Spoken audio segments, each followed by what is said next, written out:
Dan kita terus ke bilik berita bersama editor eksekutif Razak Cik yang kini bersedia untuk mendapatkan pandangan pakar berkenaan dengan pesawat MH370. Razak? Yes, Zul. Okey, teruskan Razak. Saya akan dapat berbual dengan Neil Hansford dari Australia, seorang pakar Strategic Aviation Solutions. Hello Neil, are you on the line? Yes, I am. Yes, Neil. It's late noon. It's almost noon here in Kuala Lumpur. It must be late afternoon where you are. I understand that the Australian authorities are taking a deep interest in what's going on here in Kuala Lumpur and the search effort for the missing flight 370. The fact that much is being said about the mystery passengers and the fact that they boarded with false passports, it suggests a certain level of security lapse. Now, what do you have? What is the latest? What do you have on this issue?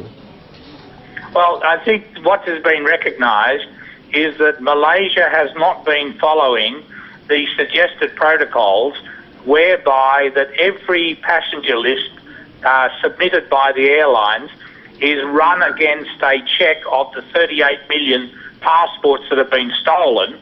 And where a passport that is stolen has been found, that passenger would not be able to travel. But in this case, it's clear that 2 passengers travelled on stolen passports, which breaches all of the guidelines from the International Civil Aviation Organisation.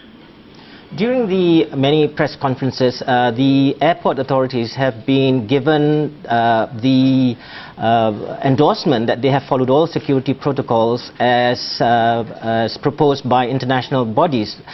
Looking for, you mentioned an astounding figure of passports lost a moment ago. Is it possible to look for 2 passports? It's like looking for a needle in a haystack.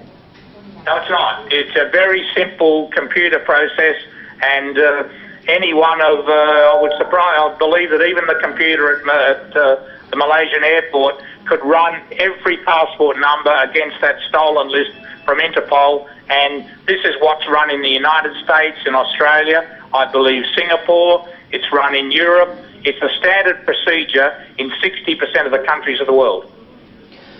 There is a suggestion that there is a group of, there is a passport, a gang that's going around looking for lost passports. So, and what kind of security measures can be taken? Is there a concerted worldwide measure to look after this particular activity? No, it's not. Basically, when somebody loses their passport and they report it to their country of origin, that goes into an international police database, which is available to every country to be able to use that to interrogate the lists of passengers submitted by the airlines. So I would have thought Malaysia, with its other strong standards, would have been adopting what Australia and a lot of the Asian neighbours adopt. I still remember a certain time not too long ago when there was manual checking of faces against pictures on passports. At the moment we do have a system where electronic visual recognition is used. That suggests an element where human intervention is taken out of the system. Is that a good system to recognize people who are trying to masquerade for somebody else? No, but what happens is that the frontline border where you're being checked is basically looking at the chip within the passport, not the physical photo, because the physical photo can be tampered with, the chip can't be tampered with, and the person whose picture is on the chip must be the person who's looking at you at the immigration or at the check-in. So once human intervention is taken away from the equation, doesn't this provide an opportunity for people who are determined to get through, to slip through the system? If they want to, they can, and they are able to, as demonstrated in this case. No, the computer system combined with the physical recognition, basically it works very soundly in the countries that use it, but you find that you have a stolen passport long before the person arrives at the airport, when the airline provides the passenger list with the passport number. So it's not up to the check-in clerk, or even it's not up to the first line of immigration control. It's actually found by the computer and it's alerted, and hopefully the person is actually arrested before they try to travel.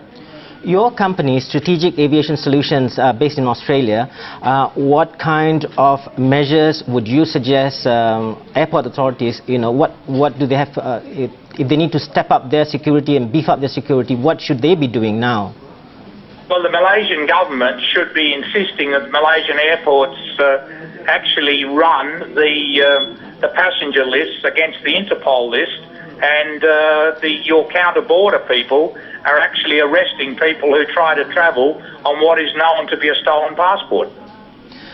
Taking this a step further, Neil, would the authorities be looking into the possibility of the involvement of certain organizations? It's been mentioned that the Chinese Martyrs Brigade, people with any issues with the situation in Ukraine, and other groups with interest, with possible links into what can be done.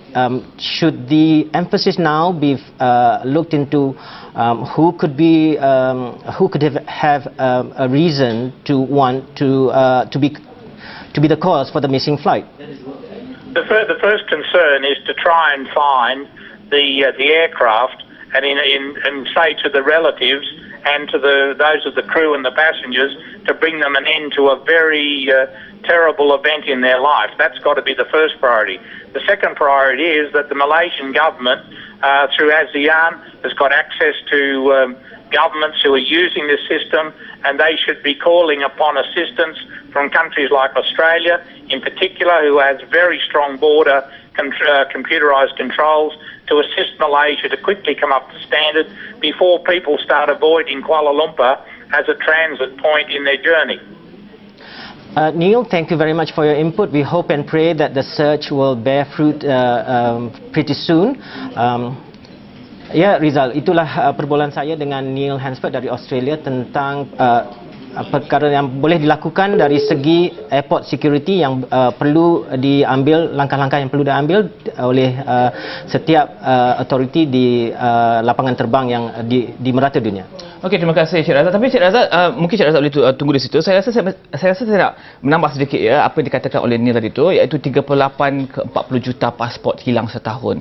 Dan ini adalah jumlah yang besar, bukan setahun Maaf, 38 ke 40 juta pasport dilaporkan hilang di luar sana, dan ini adalah jumlah yang besar. Jadi saya rasa saya cuma nak menambah ayat tersebut ke dalam perbincangan yang diutarakan tadi Cik Razak.